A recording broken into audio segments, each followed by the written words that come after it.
men plus the keeper around the batsman. There we go. Fleming took the last one. Merv Hughes before him.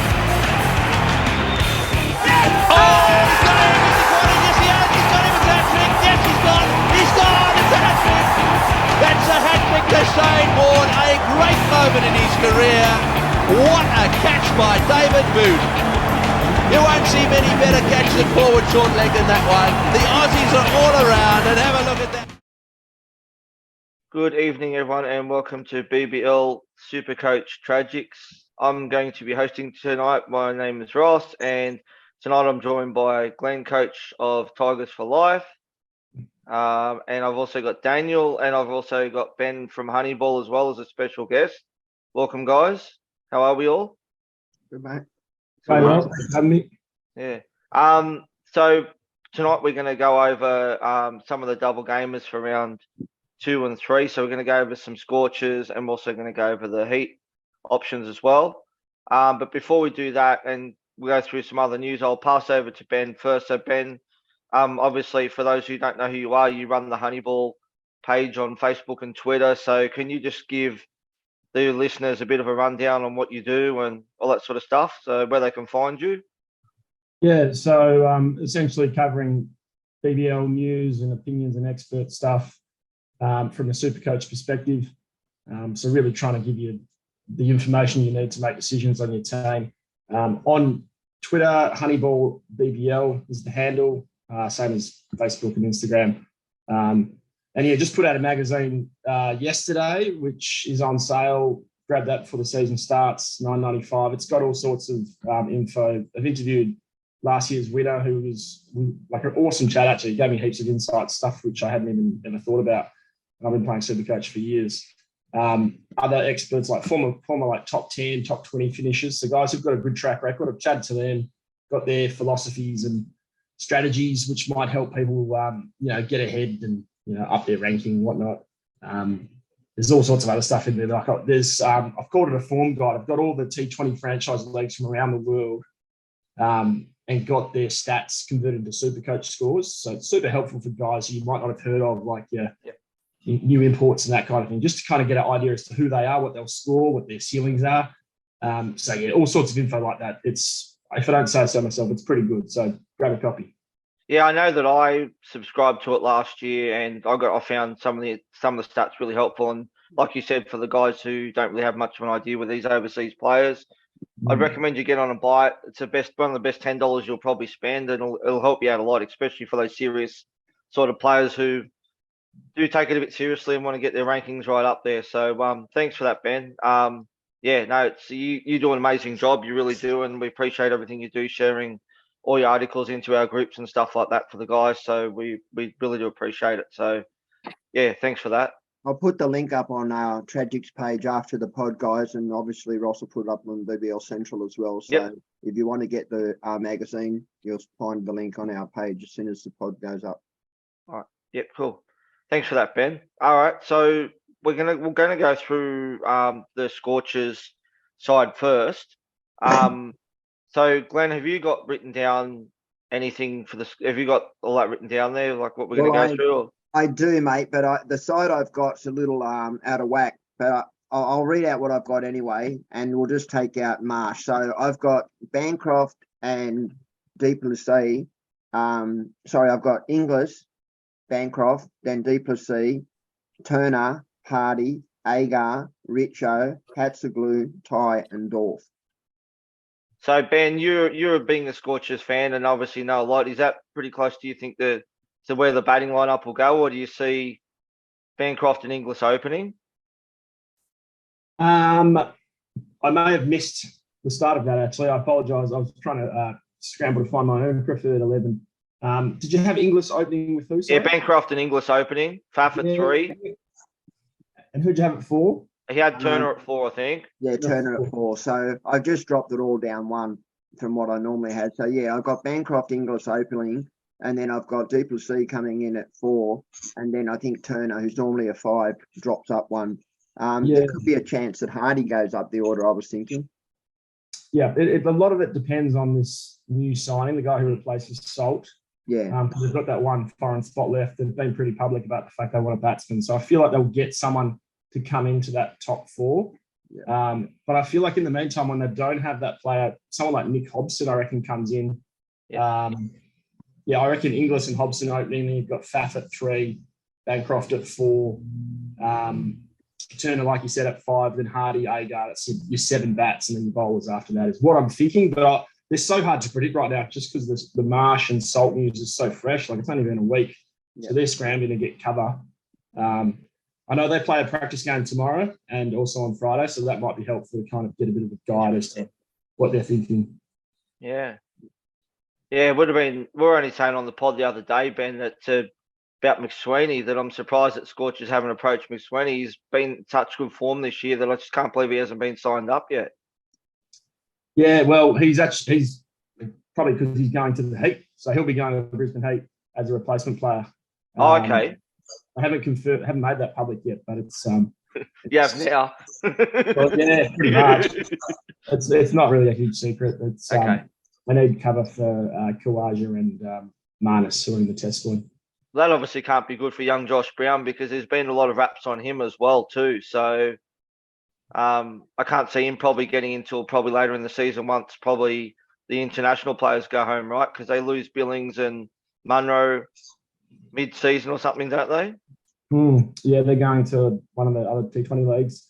Yeah, he's an interesting one just because the Heat have completely changed their entire batting side. So I'm really not quite sure how it's going to look. All their new signings are all batsmen, like all 3 imports are batsmen, so Yeah. Billings, Munro and Whiteley. And they've got Renshaw in as well.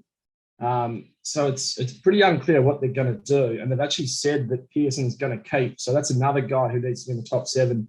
So I'm not really sure how it all looks. There's a chance Brown plays, but I feel like it's a bit of a long shot. But we'd all love it. 42K, we'd love it. Who wouldn't we all? I know. Perfect. All right. So, Glenn, did you want to go through some of the Scorchers players that you've got down, and we'll pass it around and see what we all think? Yeah, I guess. So the ones that are most popular I've noticed in sides at the moment are Inglis, Hardy I'm seeing, Hatzaglu. The ones that I have, I've told you, are Agar and Ty. Bancroft's the one I find interesting. I feel like Bancroft probably opens. Would you agree with that, Ben? Yeah, it's an absolute possibility. Yep. Yeah. It's hard because when selecting Perth players, for me, because they're not playing round 1 and we're not going to have that team selected, I often look at the players who I know what their role is going to be. It's safer to do. The players that interest me are Bancroft, Hardy and Hatzaglu, but all 3 of them I'm afraid of. So the ones that I'm looking at more are Agar, Ty, Richo, and even Richo's coming with risk at the moment. But yeah, they're the players that I sort of have my eye on at the moment. Okay. With Hatzaglu, Ben, what do you see his role with the team? Do you think he's going to play most games, or will he just play certain games, do we think? They've got Agar in the team, obviously, as well. So, yeah. Scorchers have traditionally always played a spinner as one of their 4 bowlers plus an all-rounder, usually Agar. So I think he does play. That does date back to like Fawad Ahmed and Hoggy, those kind of guys. But the interesting thing is, like, the Scorchers didn't really play at home last year. They played 1 game there. Whereas this year they're going to play, your full allocation. So Perth's track has been, like the World Cup showed, it's actually a good track for fast bowlers.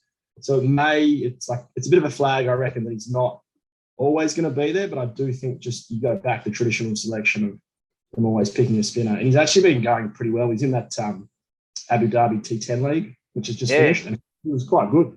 yeah. It's a good game. So I feel like he's going to be, full of confidence and brings in a bit of form that he should get picked, but like the Scorchers attack is just stacked. So he couldn't guarantee it. Yeah. So given their bowling attacks, so what do we think that's going to be with our fast bowlers? So you're obviously going to have Jai Richardson once he's fully fit, and you're going to have Andrew Ty, and you're going to have, who else are they going to be? Berendorf. So are they going to be pretty much the main 3 quicks? And then you got Kelly, obviously, as well. You got Lance Morris as well. So where do you see these guys fitting in? Yeah, Timel Mills as well. So Yeah. really hard. Like, so Berendorf bowls power plays. He should be there most often. And then Ty's more of a death bowler as well as Mills. Who was the other bowler? Totally slipped my mind. Dorf, Ty, Richo. Richo, Yeah. of course, that we played last year. So he's a bit more versatile, isn't he? He can kind of bowl in a few different spots. Yeah. But I think just Dorf's role at the front, up front as a power play bowler, means he's more locked in. The other guys are more rotatable, if that makes sense. But like, it's just anyone's guess how it's going to work. Yeah. There's a chance I reckon they could actually play 5 out-and-out bowlers and kind of shuffle Agar up to 6. Yeah. I feel like they did that once or twice last year. Yep. Which wouldn't be good for people who want to get Bancroft or Hobson, one of those guys. But yeah, it's a tough one. So who are you looking at starting from Scorchers at the moment, Ben? Yourself?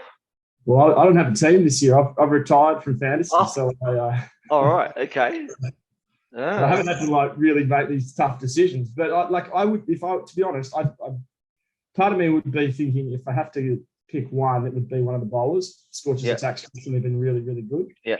I think it's awkward just for the reasons we just discussed. Like, are they going to rotate? The two I like is Berendorf, who's got that role as a power play, and then also AJ Ty, just because he's so good, year after year. And obviously Richo's got the injury flag, so you're kind of a bit reluctant to go for him. Inglis is just great value, so I feel like you could carry him. But I'm reluctant to want to carry guys on your bench in case your loops don't fire in round 1. So, like, I'm assuming everyone's going to be looping stars players in the first game, like Webster or, I don't know, whoever cheap bowler is for the stars. Yeah. So if they don't fire, you're going to have to replace them on field. So carrying Scorchers becomes a lot tougher. So I feel like you kind of need to make that call once the first game's over. Yeah. I think an interesting thing to talk about, Ross, is where they bowl and what they do, because that can be conducive to how they play in Supercoach. For example, Dorf will often bowls 3 sometimes up front. So, I mean, you're kind of hoping that he takes wickets up early, and he does. He's good enough to do it. Richo probably bowls 2 up front, I'm guessing, and 1 in that power play in 12 or 13, which leaves it wide open for players like Ty.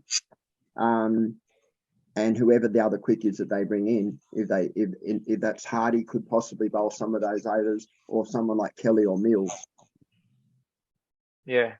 I'm just a bit uncertain with Hardy. I don't know what his role's going to be. I presume he's going to bowl a couple of overs, but I mean, he's obviously another one to look at as well. At his price, he's not bad, just under 100k as well. So he's another one to look at, but obviously we've got to see what happens first. So, yeah, what about you, Dan? What are you thinking for Scorchers players at the moment? Well, I've got Ty on the bench at the moment, so I think Ty is one of those guys that I was going to target anyway, no matter what, for round 2. So I may as well just have him now. The other player that I'm looking at is Berendorf. I like him, but one thing about Berendorf, I don't like him for when you have those games without double rounds. I like him for those double rounds because you're probably going to get 2 60s out of him, but he's not going to. When you have like those risky players, like maybe a Stoinis, for example, he might get 120 points in one game, and then the game after he gets out for a duck and doesn't bowl. So you're getting 120 points if he gets 2 60s in a row. But I would not have Berendorf in a single game. I think he's safe 60, but you want to have a bit more high upside there from him. And the other one I got is Bancroft. Bit risky. I think he is a bit risky there, but if we know he can get going, so he's another one that you could have that on the bench there ready for the loop. So that's all I'm looking at the moment. Yeah, I've got Inglis at the moment. I'm probably looking at maybe 1 or 2 other. I'm probably looking at Ty. I'll probably get Ty in, but also, and then hope we get Richo in maybe for round 2 if he's fit to go. Obviously, we won't know that. Bit hard when he hasn't played any cricket for a while, has it been, Ben? It's been a few weeks since he's played. You haven't heard anything up on his. I know he had a bruised ankle or something like that, right? Heel bruising was the issue, so he didn't play the last 2 Shield games. I'll hopefully do some scouting on Friday. I'll get down to the scratch match and let you know if he's having a bowl. That'd be good. I want everyone to get Richo again. It was frustrating for me. I actually had Richo and Ty, and I thought to myself, with Marsh still in the side, that Ty was going to be a bit of a pod round 2 because everyone was going to start with Richo. Yeah. And we're going to try and have enough money to get Marsh. And I had Salt as well. So now Salt's gone, Marsh is gone, and Richo's injured. It's forcing players onto the players that I had. And Yeah. it's frustrating because at the top order of the bat, we're not 100% certain on who that is. Yeah, and then with Turner at 100K, he bats 5, which is kind of ugly, but at least you know his role. Yeah. I'd be more comfortable buying someone in the top 4 if I knew exactly who that was, and I could be confident that that's who. Well, I guess we'll just have to wait and see whether any of these signings come through or not, I suppose. So we'll see what happens. But yeah. Any interest in Faf, or is he just too expensive and too one-dimensional? I love him as a player, Ben, but 180 for just a bat, that's all round the money, mate. Like I think based that now that Marsh is gone, I may get him because of the way I built my side was planned for Marsh. So I probably will get him just based on, I know how good he is. We all know how good he is, but he's batting. He hasn't batted here for a while. He's coming into Australian soil. He's paying 180K. That's a lot of coin for just a bat. He does field in good positions though. So, you can maybe expect a catcher or two out in the outfield. Yeah, I'm tempted by him, Ben. I really am. I'm just deciding whether I run with him or run with Trent Bolt. It's down to those two. But like you said, Glenn, I don't like forking out that sort of money for someone who's only a batter or a bowler. Like, if I'm paying 180K, I want an all-rounder. I want someone who's going to get 2 bites at the cherry. Do you know what I mean? Like, even. Oh, sorry, mate. No, you're right. Even with the announcement of Ben Menanti signing with strikers today, now I just not sold on Matt Short. That worries me. I mean, obviously they're not going to play 3 spinners because they've obviously got Boyce and they've got Khan, but again, he's nearly 200K, and now I don't know what to do with him. But he burnt me too many times last year to not own him. That's the thing. Yeah, so I was just going to say on Trent Bolt now that you've mentioned him. I haven't had him in my side all season, and I toyed with a side today where I threw him in 180K against big dollars for just a bowler, but a very good bowler. But having said that, I was looking at the Stars side and their batting lineup, and I thought to myself, gee, that's not a top line batting order. I mean, I can't see him them getting the points for him to defend a score. So if he was to bowl second, I'd be very nervous owner at 180K. But he will bowl 2 up early, and he'll bowl 1 in the power play, which leaves 1 at the death that he bowls, I imagine. Well, we've been saying for years about the Stars, about the talent they've had in that team and how they should go well, but they've yet to prove that, really. So, well, to be fair to them, they lose a lot of their players, to tests and T20 and one-day matches. And then obviously last year they had the issues with COVID. They lost a few players with all the COVID issues as well. So, and then to lose Maxi before the season even starts is a massive hit for them as well. So, big out for them. So, do you know who I'm nerdy that they lost? Morris. I actually believe that if Richo didn't play, Lance Morris was a huge risk, a huge chance of coming in. He's on fire, and I actually had him on my bench at 62K. I thought, you know what? If he doesn't play, I've got an MPR, and if he does play, what a huge kick to have him there with Ty. He's just wild, man. I love watching the man bowl. Yeah. I didn't really know much about him until I watched a bit of the Shield game the other day, and I'm just like, wow, this bloke is good. Like, he's got some serious pace about him, doesn't he, Ben? He looks good. Yeah. Now, leading wicket taker in the Shield, obviously got the Australia call up. So, what was the news today? Cummins is going to be fit for the first. No, he's out. He's out, and Boland's in for the next test. For the next test, the second one is what Ben's alluding. So Cummins is obviously out for the test starting tomorrow, but they're saying he'll be fit for the one which clashes with the BBL. So that means that Morris should be released for BBL. Interesting. They won't need him, will they? No. So Morris comes into calculations again, but obviously there's the backlog of quality bowlers and the Scorchers attack. I do like the shout though. I reckon using him in the power play is not a bad idea just because he's so quick. Yeah. On the Perth wicket, you never know, they might try that against the Sixers first up. But it's just such a risk to carry someone like that into a bye and try to play on a double. And if he did play, Ben, I've got a question for you. So Lance Morris was named in that side with Rich. Oh, well, I'm obviously saying he'd be there because Rich will be out. I just realised that because I was thinking to myself, that means he'd probably bowl up front with Dorf. And I just suddenly started rubbing my hands together thinking, oh, now Richo's going to bowl later in the innings. But I just realised there's no Richo. Lance is there. Yeah. All right. Does anyone want anything else on the Scorchers before we move on to the next team? No. Well, I'd like to ask one question of you, Ben. So, what do you think Hardy's role is going to be? We'll talk about it as team is now. Yeah. As it is now, I've got him down as batting 6 and potentially bowling a little bit in Perth, probably not away from home. Like it does depend on that last signing. And the team I've got now has got Nick Hobson in it, and I'm not convinced he's of the standard that the Scorchers need. So that could change. But Hardy's definitely one I'd be super reluctant to go just because the role, it's too low in the batting order and there's no guarantee on the overs. It's tempting because he looks like a gun and he's on the rise. Like his batting abilities is like it's there, and you can see he's making more runs. But it's just a bit of a gamble. Not one I'd be taking. Yeah. Okay. Thanks. Yeah. Thanks for that, Ben. All right. So now we're going to move on to the Heat. So obviously Heat have got the double game on round 3. So Glenn, have you got a predicted lineup that you think is going to be for the Heat down there? Yeah, I've written one out. Look, this is only my own thoughts on this one. So I've got Bryant, Munro, Renshaw, whose role I really love.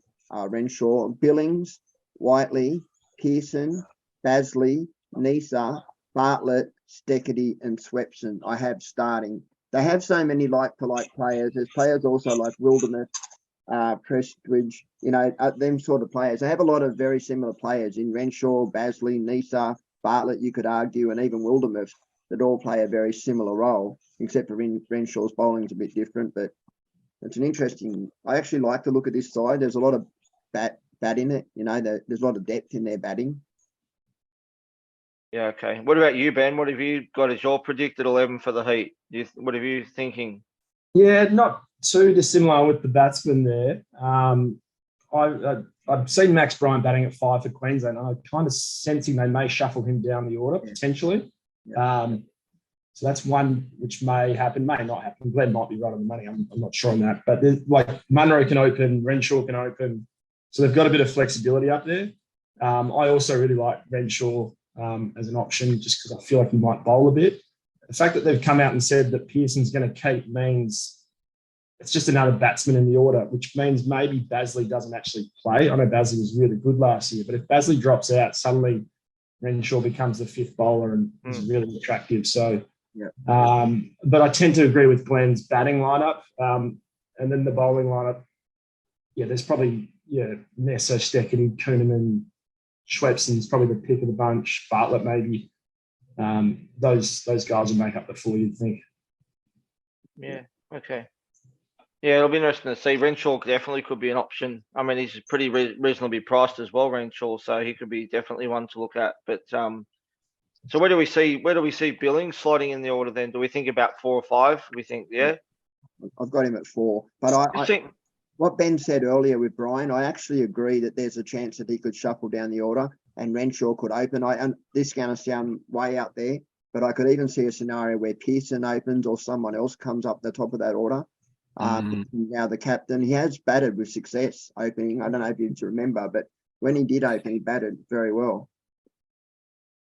It's going to be interesting to see what happens when Usman comes back into the team after, obviously, Test matches are over. Does Pearson stay in the team as vice captain, or does he drop out and Billings takes the gloves? Like, what do you think is going to happen, Ben? I just thought it was a bit of a waste of a spot having Pearson in the team, but obviously he's vice captain, so they're going to have him in there. And while Usman's out, but what do you see happening maybe? Well, by the time Usman's back, Billings will be gone to of course. But Pearson will stay in. It's a bit in flux. I think Billings, 3 or 4 is probably right. But that's a good shout though. Like if you do have Pearson open, it kind of finds a spot for him. And Whiteley, who they've brought in, is your textbook number 6 middle order, almost finisher. Yeah. So that kind of puts him in that spot, which Pearson was trying to do the last few seasons, and it was pretty hit and miss, more miss than hit, really. Yeah. So that might be a role he could take. They've got heaps of flexibility, and it's like I said earlier, it's a completely different batting lineup. Like all their recruits, I think 4 of the 7 we've just set up new recruits, so it's kind of hard to predict what they're going to do. You almost want to have a look at round 1 before you get them in. Obviously, they've got the round 2 bye, so you get a chance to do that. But there's a lot of uncertainty around them, I reckon. Yeah, I was banking on Billings to be keeping myself. I was pretty much nearly keen to start him as one of my players to start the season, but now that he's not keeping, I don't know if I can. I'm not sold on him now, really. Now that he doesn't have the gloves and batting at 4 or 5, it's probably not a very good option. I think he's about 150k. Is that right, Glenn, or something? Billings. Yeah, so Billings is 152, 800. He Supercoach average last year 52.7 and strike rate 153.51. But he was keeping, wasn't he, last year for Thunder? Is that right? Thunder he was. Did he keep? Yeah, he did. And he was batting like 3 as well, I think. 3, yeah, he was 3. Yeah, 4, yeah. Yeah. It was Sanger was batting 3, wasn't he? And Ross 5. Oh, mate, you might be right. Yeah. Yeah. All right. So, Glenn, do you want to go through some of the options for some of the players that we? Well, there's some very interesting ones in this side. I really like the Thunder side. So we'll start off with Brian, obviously. I mean, he's at 95k. He averaged 32.9 last year, which isn't good. But we all know what Brian can do. So what he does do that I like is he goes after the ball. He gets to 20 or 30 and then he gets out. Sooner or later, this kid's going to go on with it. And when he does, he's going to get a really good strike rate. You know, he's a good player. So at 95k, it's not a bad option to have on your bench if you're looking for a Heat player. But having said that, there's a few that are just above that price, similarly priced, like Stecky, Nisa around 105k. Yeah, there's a few in there. Whiteley's 105k, although he's a bit deep for my liking to own.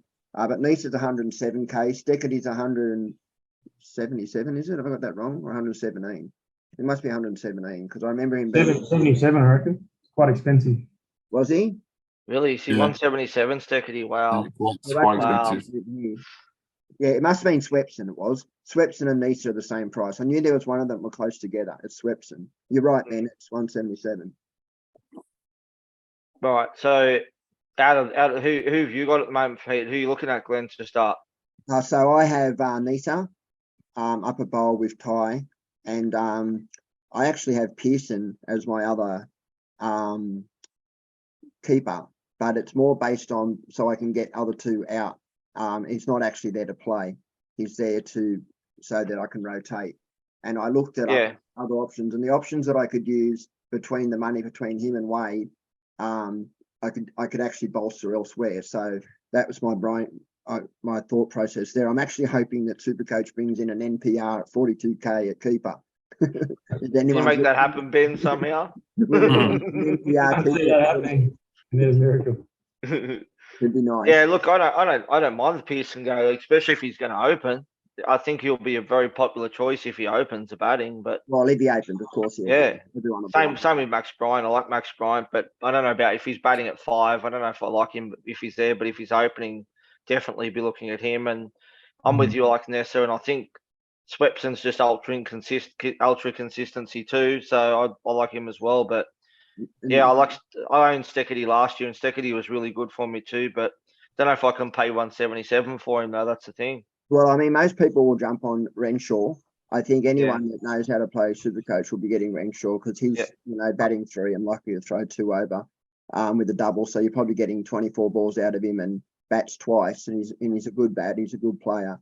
So I think he'll be popular. Basler will be popular. I don't think anybody will be touching Bartlett. He's priced himself out, which is a shame because. But I mean, I'm fearful around the bowlers in that side. Again, you know, you look at the bench that they've got: Wildermuth, Brown, Johnson, Pressridge, Kuhneman, Heslett, Hayne, and then to come in there's Usman and Lamajay, who also doesn't mind throwing a few over. And then they've got Hayne in there as well, Sam Hayne, international. Can you tell us a bit about him, Ben?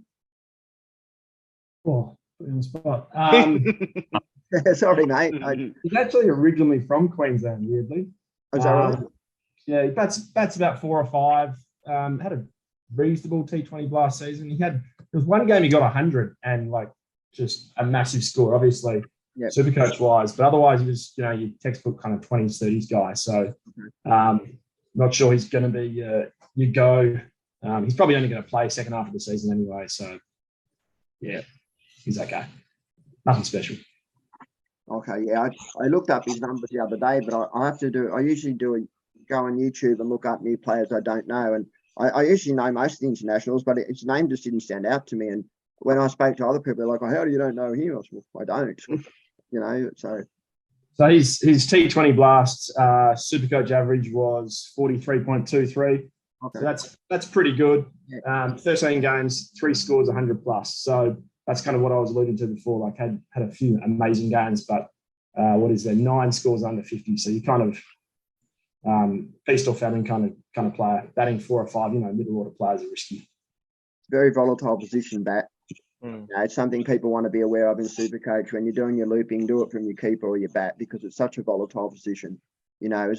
One thing about a bowler is he's going to get 4 overs and he's going to bowl 24 balls. There's very few batsmen that will face 24 balls. I mean, I'm not saying, a lot of them will as well, but when you're looking at numbers and stats, one of them's going to do one thing completely. The other one, they can come in and face 1 ball or face 50, it's just such a volatile position. Playing the odds. Yeah, that's right, the numbers. Exactly. What about you, Dan? So who are you looking at for the Heat yourself? Renshaw's been on my radar for a while. I'm holding off on him for just now. He'll probably be my trade in next week. Just holding on the bench for that buy round. But I got Swepson and Bryant at the moment. I've got a bit of cash to play with. I've got about 50k in the bank with my cash to play with. So and that all depends on whether I go Gilks or Clark. Really, I might know Gilks in there. So, but one thing I love about Bryant, it's not very relevant to come to Supercoach or even really anything cricket-wise, is how sexy those poses are after his shot. We have those beautiful covered drives, and he just poses and just they just have poses. He pauses for a little bit with his little covered drive, and just pauses and looks at the camera, get that nice little photo shot. And, he looks so good when he gets the timing right. Yeah. I just want to see one day where he just goes all the way, and looking forward to that kind of time. But yeah, if he bats at say 5 and gets dropped down the order, it's an easy stop to go to Pearson. Easy just to trade him out. So we'll see what we can game 1 when they play, what we can do there. So what about the players that we've lost this season? I mean, Livingston, Marsh, Salt, there's more that I can't even think of now. It's just, they're all people that I just, like you were just saying, I love watching Marsh bat. I love Sean Marsh too. I just think they're both incredible cricketers. And I love watching Livingston too. Livingston's someone that I always get in Supercoach because he's one that can bowl a few. He fields in excellent positions and he's a great bat as well who goes after the ball. It's probably lucky that he was ruled out when he was, because he would have been ruled out anyway because he's actually injured. He's been ruled out for the rest of the series against Pakistan too. So either way, he probably would have been ruled out. So, but it's a shame. I mean, obviously this is the first year of the draft happening, Ben. I mean, what do you think? Is there another solution that they can come up with for next year of how they run this? I mean, obviously injuries happen, but obviously it was bad timing with the draft, with not knowing international schedules and stuff like that. So do they need to delay the draft to later, or do they need to have a draft up and then have another draft after? Like, what do you think's the solution, or isn't there one?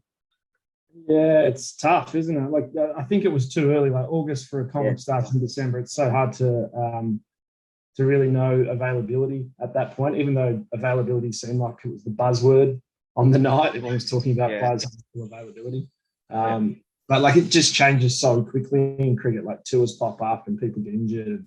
Guys get selected in different tours and whatnot. Like Livingston was never expected to get picked in that test tour and then just did. So the Renegades kind of got stitched up. I think you kind of, if they could do it closer to the season, that'd be good. But I also appreciate you need to lock these things in pretty early to kind of, get contracts and ensure that other leagues don't grab the players before you.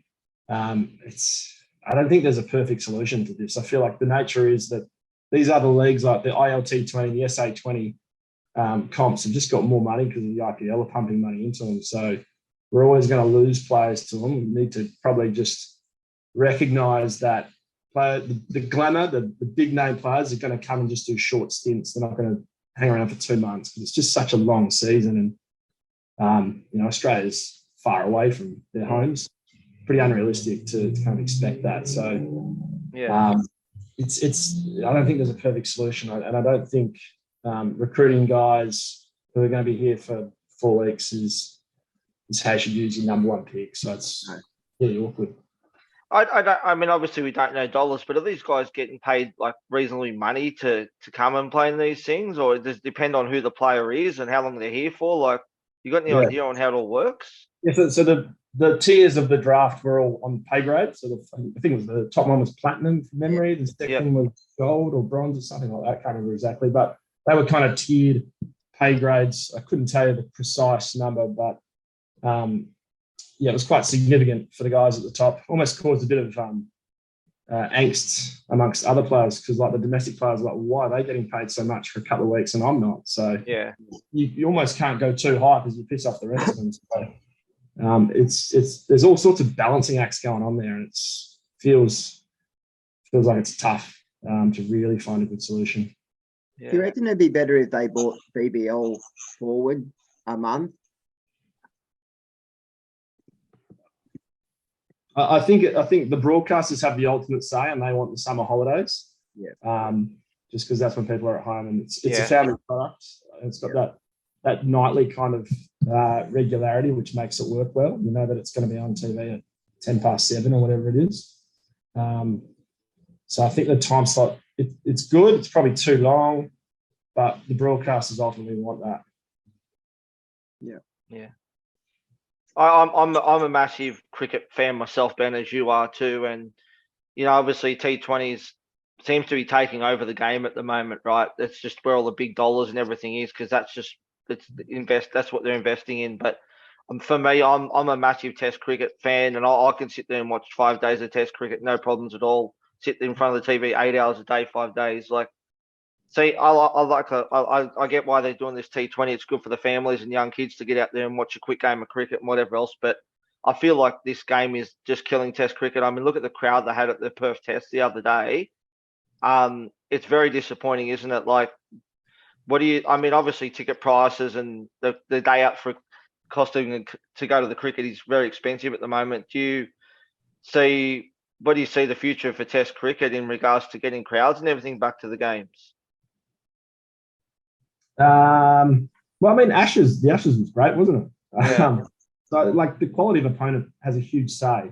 There is we've just had a T20 World Cup. It does feel like we're getting too much cricket. So I feel like there's heaps of factors behind it. Like, the Perth Test started on a Wednesday at 10 o'clock. Like, at the start of December, like, how are most people are unable to attend that. That's the good thing about T20. Like, it happens in the evening, you can attend, whereas Test cricket's then you need to get a day off work or whatever. So, like, there's all sorts of challenges which I appreciate the traditionalists will be able to overcome, but the average fan won't overcome that. They'll just go, well, it's too hard. I won't go. I'll try to go on Saturday. So there's a raft of problems. I do think the fact that, like, we had the Ashes 12 months ago, it was awesome. Like, people are still loving Test cricket, but it just loses a bit of the luster when it's like the West Indies aren't the strongest opponent. Poor time slot. It kind of came out of nowhere in a way. Doesn't feel like summer yet. Yeah, all sorts of reasons. Yeah. You hit the nail on the head before, Ben, too, when you said television has a big say in how things play out. I mean, I got 3 daughters, and I know that selling cricket to them was hard. Selling rugby league to them was easy because it's a game they can watch an hour. And T20 has a similar thing. Like, one of my daughters was keen to come to a T20 match because it's got a resolution. There's an ending, whereas a 5-day test, trying to get the actual novice to watch a 5-day test, they're just like, they're doing the same thing over and over, Dad. It's like, and I get it. So I feel like, to the television people that are selling the rights out there's a lot more people that probably tune in to watch a T20 game because they're not traditionals. The newer fan that would be coming to the game, is what I'm trying to say, would enjoy a T20 more than they would what we enjoy a test, because we know how much goes into it, and we know how much it's all about the perseverance and the patience side of stuff, whereas T20 is more about going after the ball and quick result. It's sad. Traditional parts of the game are dying slowly, aren't they? Yeah. All right, so we'll just go over some news that has happened in the last day or two since we've done on the last podcast. So obviously, Stars have come out and announced that Adam Zampa is going to be captaining the team this year, which was a bit of a surprise to me. I thought maybe Burns or someone like that might have got the spot, but were you surprised by that appointment at all, Ben? Not really, to be honest. They kind of had put that out there in a way. He stepped in when Maxie was out for a few games last season. He's a locked-in member of the 11. Not sure Burns is. Yeah. So it's a surprise in the sense that he's a bowler. I mean, don't typically captain bowlers, but I feel like we're a bit more open to that these days. And he's a bit of a different unit, Zorba, or Adam Zampa as people call him. Like I think he's got a bit of a cricket mind. So I kind of like the appointment actually. I reckon he's going to be a bit different. Yeah. No, good. And obviously Jason Sanger's been appointed captain of the Thunder this year as well, which kind of was a surprise, but it wasn't. I mean, he does vice captain New South Wales in the Shield and stuff like that, but he hasn't been in great form, and he actually got dropped from one of the Marsh Cup games the other day for New South Wales. So, yeah, same thing, Ben. You not surprised by that one, probably either, really? I was a little bit. I was just a bit worried about his job security actually, because he hasn't been playing that well. And Chris Green has captained a few sides. I thought he'd get the job. Yeah. But I don't know the reasons why they've gone for Sanger, but they probably think he's a locked-in member of the side. And yeah, obviously David Warner's not an option. I don't know if you guys saw his Instagram. Yeah, I did actually. Yeah, far out. Yeah. Can I say on Sanger, it worries me. Like some bowlers like Maxi, if he's the captain, he'll bowl himself at really fine times. You know, like a few wickets to drop, and Maxi's like, I'm in. You know, he'll come straight in and throw a couple over. But sometimes captains like Sanger or others like that who are part-time bowlers might not bowl themselves as much. They think, I don't want to look like I'm being cocky here and throw myself in, so I'll throw the ball to someone else. So from a super coach perspective, I was actually a little bit worried about Sanger being appointed as a captain. Yeah, you've seen that with Ashton Turner and Moses Henriques. Like Henriques never bowls himself. Yeah, Henriques, that's right. Finch to a degree kind of stopped bowling, so it does happen. Yeah. Yeah. All right, then obviously Sam Whiteman's been re-signed by the Thunder today as well. Not sure he's going to see much games. Do you think he's going to slot in at all, Ben? I mean, I know he's another keeper as well, but obviously they've got Jilks, they've got Holt in the squad as well. So do you see him playing many games at all? I think he's just a backup batsman. He hasn't kept for years. Busted his finger a couple of years ago, so he doesn't keep anymore. I think he's just a depth batsman, maybe if injuries occur or selections, but I don't think he's in the round one side. Yeah. Depth, yeah. And obviously the other one was Ben Manenti was signed by the Strikers today as well. Obviously for me, I think it's another depth signing. I mean, they've got Boyce and they've got Khan there. You'd agree on that one, Ben, as well? I think just a depth signing for Manenti? Yeah, I think there's a chance. The Strikers haven't been afraid to pick two spinners. Who was the fellow last year? They had Rashid and... They had Farwood, was it? Farwood. No. Farwood? Yeah, Farwood. Farwood last year. Yeah. I think he played maybe a dozen of the 16 or 17 games. So there's a chance that they'll use two spinners. I think they've kind of been willing to rotate based on conditions. Yeah. And then it's a question of if the second spinner's Boyce or Manenti. And there's obviously a chance that both can play later in the season because Rashid's not there all year, is he? Farwood was at Perth last year, wasn't he? Sorry. Was Farwood at Perth last year? No, he left Perth a few years back. But yeah, Rashid leaves in January. So yeah, they could both play later in the season. Yeah, they had Liam O'Connor in the past, so was that? That's right. Yeah. You know? So and he chimed in for a few games here or there. So I feel like one of those guys will kind of be a bit like him. Yeah, but they're blessed with good quicks, aren't they? They've got like Siddle, Thornton, Agar, and Conway, and I'm not really sure what the hierarchy is of those guys at the moment. Obviously, Siddle would be locked in, but it's all a bit unclear as to how that'll work for them. They've got Thornton too, don't they? Did you mention Thornton? Yeah, well? Finished last season so well, didn't he? So yeah, he was very, very good at the back end of last year. Yeah, he's probably a bit pricey for round one, but I certainly wouldn't overlook him. I'd be weighing that one up for sure. Yeah. Was there any other news, Ben, that I might have missed that you might want to talk on at all? Well, there's been a lot going on. Peter Hanscom went to the Renegades, didn't he? That's right, yes. They're not really declaring who's going to keep or Sam Harper's going to keep, so that might be interesting to keep an eye on. Yeah, because Peter Hanscom kept a few times for Victoria, then I think in a Marsh Cup game, Harper was keeping again, so gives him an option at least. Yeah, so I feel like Hanska might just be a middle order batsman for them. I don't think Sauce is going to be fit for round one. And I'm not sure that Fraser McGurk and Mackenzie Hove are in great form, so they might not get a go round one either. So Hanska might get in there, actually. Yeah, I think he will. He's had 100 in BBL, hasn't he? From memory, I have a memory. Yeah, I was there, actually. He was playing for the Stars, and this is in my Scorchers media days, actually. I was sitting on the bench, and I remember he hit 3 sixes in a row off maybe AJ Ty, and the crowd was going nuts. This is like heyday BBL as well. The crowds were big. It was crazy. Yeah, back when we had people that weren't even cricketers coming in and playing. They were the fun days, weren't they? Footballers coming in and having a crack. It was good. Yeah. It might have slightly moved beyond that, but yeah, I do remember that. Andrew Johns, wasn't it? Yeah, that's Johns. Yeah, that's right. Do you see Guptill and Finch opening for the Renegades, or do you think that Harper might even possibly open with Finch? What do you? Ooh. Yeah, I don't know. Like it's really hard to feel. They've got heaps of openers, don't they? They do, because they've got Harvey as well. Harvey can open too. Harvey opened for the first half of last season. Yeah. So he could easily do it. Yeah, they've got a practice game against the Stars on Friday. Hopefully we get a bit of a read as to what their plans are. But honestly, I'm guessing. And like Finch shuffled down the order last year, so he doesn't have to open.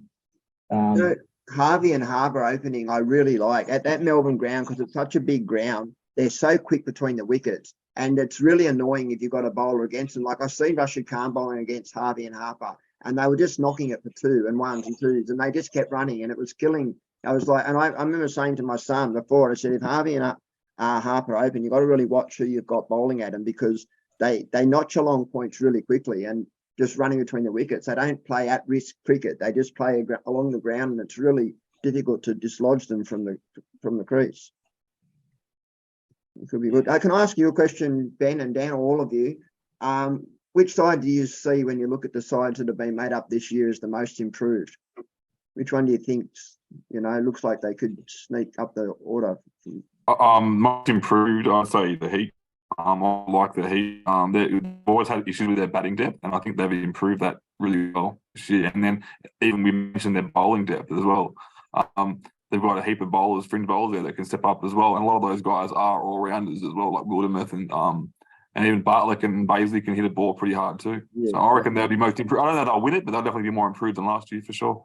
I agree. They've got batting that goes right down to 9 and 10. The ones I like is Canes. I think the Canes have actually named a really good outfit this year, and I like Ellis and Meredith. And who's the other quick that they just? Oh, Paris. I really am a big fan of Paris. I think those 3 together could really, do some work. Be interesting. I think the Canes have got a good batting top order as well. That was the other one I missed too. Jimmy Neesham obviously signed with the Hurricanes this week, a couple of days ago as well. So another good depth signing for Hurricanes. So he'll be there from round. Is it round 7? 1? Oh, it is round 1. Oh, I missed that one, mate. That's okay. good. Yeah. Wow. Which is obviously not good for those who were thinking of starting Shadab Khan, because that'll probably obviously put him further down the order now too. It annoys me too. Because so many people have been buying. He's probably going to be batting like number 8 now as well, so put me a bit off him now. But yeah, good signing for them. I think Neesham's been a handy. He played well this World Cup too in the T20 as well. He was pretty good with the bat and the ball. So yeah, good signing for them. So, but I agree. I think Heat's going to improve this year. For me, I think that just given the depth that they've got, I think Renegades are going to struggle again this year. Unfortunately, they've got the talent there. There's some good young guys there, but it's going to take them a couple of seasons to get to where they need to be at. But yeah, I definitely agree on the Heat, and I think Hurricanes will go well this year too with their signings they've got too. The bowling stocks at the Gage looks a little better with Rahman there and Rogers. I'm a real big fan of Rogers. And Richo, obviously, we've always known. The problem with Kane Richardson is he's had to do all the work on his own in the past. He's needed a running buddy, and I think Rogers offers him that. I think Rogers is good. Yeah, he could walk through that top order really early. And like I said, I really like the Canes. I like Ellis. I'm a big fan of Ellis. I believe he should have been in our T20 World Cup squad. And Meredith, you could argue, is good enough to be there too. And add Paris to it. I mean, I don't know if you've seen Paris a few years ago. Ben could probably give you a bit more information on Paris, but he's an incredible bowler. What do you think of Paris, Ben? Oh yeah, his gun. Yeah, can make it swing in the power play. Should get, tends to get wickets in the power play. Left armour into right hand batsman is always tricky. Yeah. The challenge with the Hurricanes is just they've got to keep that attack fit. They're so injury prone, all of them. So Meredith tends to need a rest. Paris, unfortunately, just keeps on breaking down. Yeah. Billy Stanlake barely been able to get on the park for the last 3-4 years. So that's why they got Chris Tremaine in, just because they needed a bowler they could rely on who wouldn't get injured. He's consistent, Tremaine. But like the question about big improvements, I like the Brisbane Heat shout. I reckon that's a good one. Like the big thing for me with the Brisbane Heat is the bowlers they've got. So like Nessa, Swepson were always getting caught into the test squad and not being available for the Big Bash. They should have them available for most of the season. So they're two big ends. And even Steckity was missing games with Australia A Corps and whatnot. So that's pretty significant. It's just a matter of if that batting lineup gels. It felt like Chris Lynn was kind of petering off last year, so I'm glad they've moved on. And I don't mind the shout about Renegades actually improving, just because they have to improve, like they've been so bad for so long.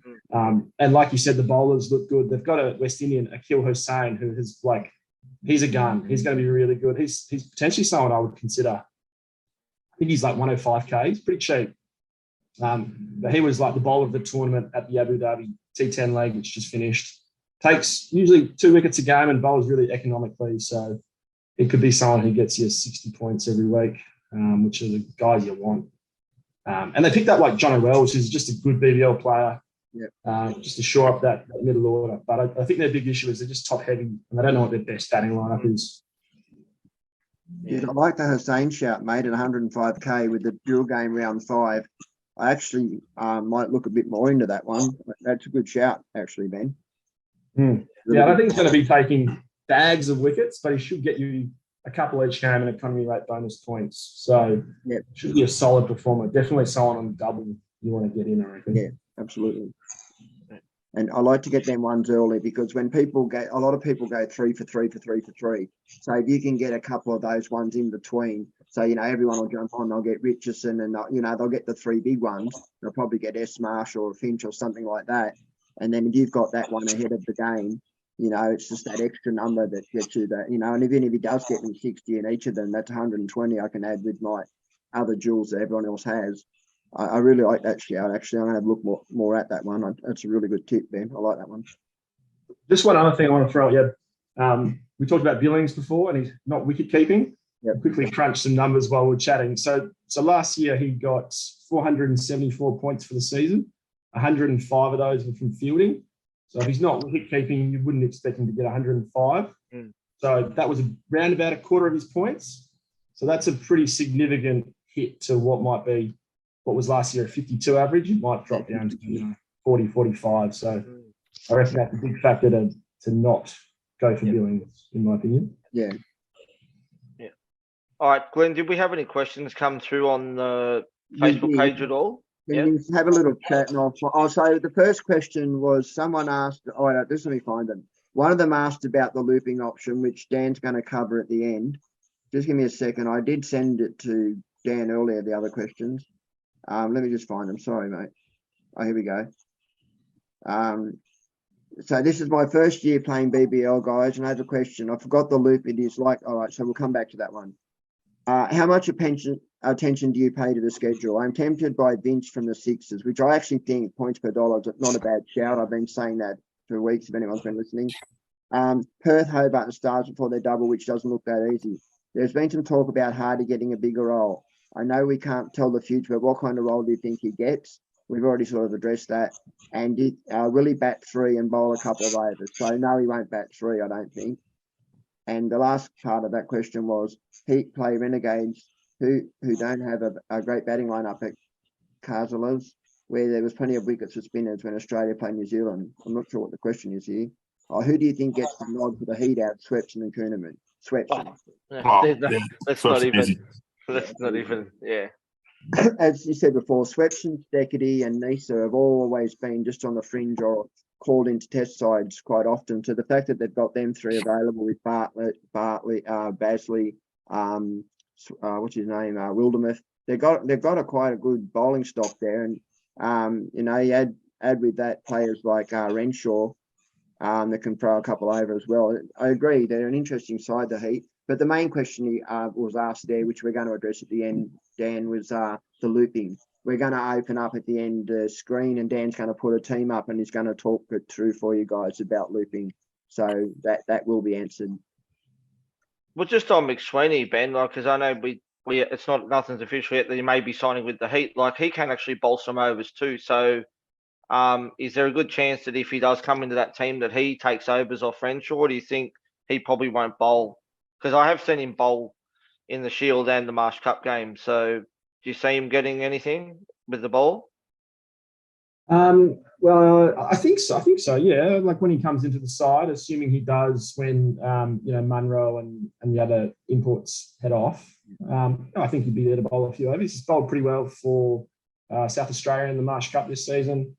So yeah, that would be a flag for Renshaw, but it's not something which I don't anticipate would happen until the back half of the season. Yeah. Unless there's injuries, of course, and that stuff happens in the Big Bash. He has signed with the Heat, my understanding, as a backup. Is that right, or he hasn't signed with them yet? Yeah, he'll be a local replacement player, so he'll just cover Kawaja and Labuschagne, and then they can get another replacement for Billings or Munro when they leave as well. They really need a 42k keeper, I'm sure of it. All right. So, anything else do we want to cover off, Glenn, or do we just go straight to Dan now to do our little loop? Oh, yeah, I think that's what we'll do. Just make sure people know that. Go on our page after this, the Tragics page. We've got the Shane Wall Cup up, so I put all that up for everybody. We've got Brod running the Cash League, so if you're interested in the Cash League. We've got Kane's put up a post that's got all the groups that you can join, and there's some exciting groups out there, so check them out. Check out the other people's podcasts, and of course we'll throw up Ben's magazine. So I don't usually get a lot of cricket stuff, but I do buy that magazine because it's all the information right in front of you. And for anyone who plays Supercoach, that information's handy when you don't have to search through numbers. And in NRL, it's all there as Supercoach stats and that. We can get that stuff a lot more accessible. It's not such in cricket. So grab that magazine, guys. Check it out. I always do, and it's got some really good stuff for Supercoach players that want to do well. And also too, I'm going to set up a tipping league for BBL as well, because there's so we'll get that set up, and I'll put that code up on the Facebook page at some stage tonight or tomorrow as well. All right, so Dan, it is over to you, buddy. So we're just going to go through the loop and explain how it all works. All right, so I'm just going to share my screen. So what I'll do now is just jump on there. So this will be really good for the YouTube viewers if you can see it all. So can you guys see my screen the way it is now? Yep. Awesome. All right, guys. So there's two different types of loops that we can do in Supercoach, and I'll start with the first one, which is the bench loop. So my team is perfectly set up for the bench loop for the first round. So I'm picking a risky player, someone like Cutting, who potentially, if he gets a really, really big score, very lowly owned, it could be a nice little point of difference there in my head-to-head. I can then, because Bancroft is not playing, I will get his points because I have the E on him there, the emergency. So that means right now, the way it's set up, I'm getting Cutting's points. If Cutting fails and does bugger all, I can then go swap and move Bryant over to here, and I don't get his points, and now I get Bryant's points. Or being if I can unlimited trade in the first round, I can trade Bryant to anyone, really. And this is for each position, as you can see. I've done the same thing with the keeper role.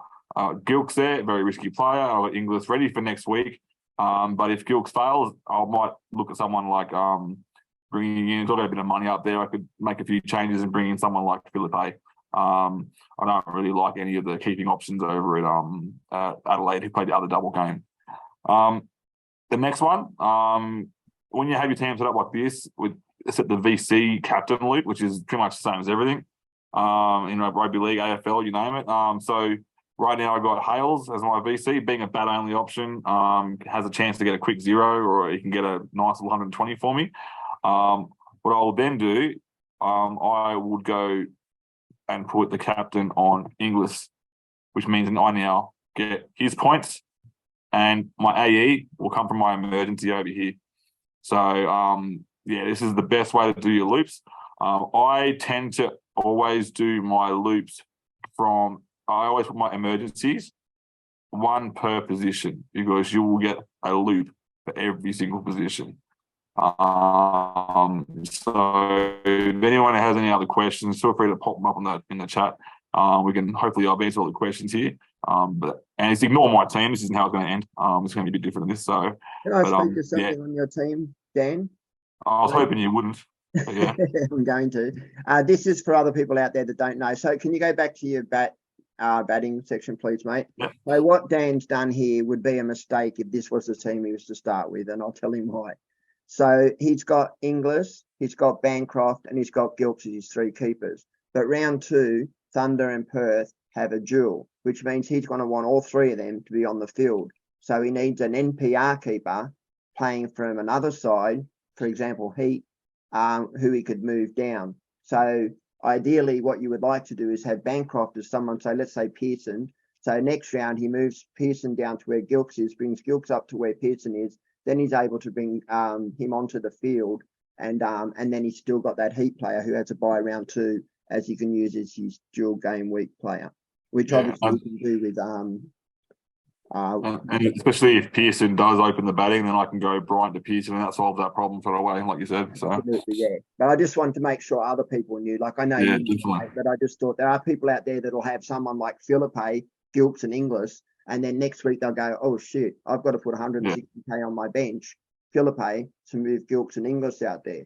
So I don't like giving out too many hints, but one hint I would say to you is that be aware of what you're doing for round 2. Yeah. Awesome. Thanks for that. All right. That was pretty much everything there. So if there's any more questions, I guess, raised from what I've just shared, obviously that would have been a lot better on YouTube. Might be a bit more difficult on Spotify. But any more questions there, feel free just to reach out to the Tragics page, guys. We'll have we can get screenshots and do what we can just to make it more visual for you. I just wanted to say one other thing too, sorry. So the looping thing, you can actually use it.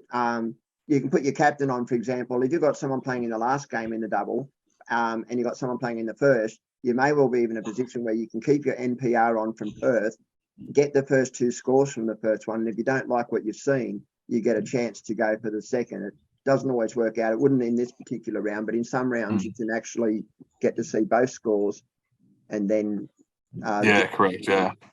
So it's a trick that people will learn as you play, but the more little things that you know to advance yourself in Supercoach, the better. It's the little tricks. Anything else that you want to go over, guys, before we wrap it up, Glenn? No, mate, I'm good. I'm real good. Ben, what about you? Anything else? No, I reckon I've spoken too much, so that's good. Well, I reckon Ben's going to make a team on the last night. He's going to go through Supercoach withdrawals, and he's going to go, stuff it, I'm doing it anyway. Watch. Well, we appreciate you coming on the coming onto the pod. So thank you, Ben, as always, and we'll get you on again, hopefully during the season sometime. And we appreciate everything, like you said, you do with the page, you're sharing everything, and keep up the good work. And thanks again. And thanks for a lot. So thanks to Glenn and Dan as usual. And that's it for now. And we'll be back on Monday night for another podcast, for our first podcast of for the start of the season, because we kick off Tuesday, so we haven't got long to go. So happy days. So good night, everyone, and we'll see you on Monday night. Yeah, we'll start another pod in a couple of days. See ya. Thanks, bye. So you wanna be a champion? Men plus the keeper around the batsman. There we go. Fleming took the last one. Merv Hughes before him.